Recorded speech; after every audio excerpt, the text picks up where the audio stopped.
एक पंजाबी गज़ल दे चंद शेर। विच मैदाने यार खलोता होया वां, विच मैदाने यार खलोता होया वां, मैं ते पब्बां भार खलोता होया वां।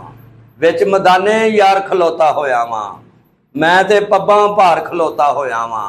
हिम्मत ही ते आ तू मेरा सिर ला दे, हिम्मत ही ते आ तू मेरा सिर ला दे, करके मैं इनकार खलोता होया वां।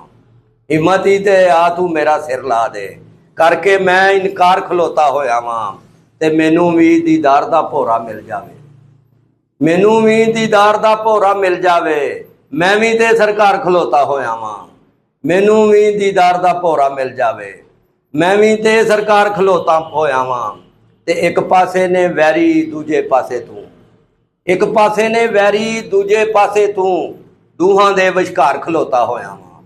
एक पासे ने वैरी दूजे पासे तू, दूहां दे विचकार खलोता होया वां। ते अमजद फुल दे बदले हो बनदा है, अमजद फुल दे बदले हो बनदा है, आके पत्थर मार खलोता होया वां। अमजद फुल दे बदले हो बनदा है, आके पत्थर मार खलोता होया वां।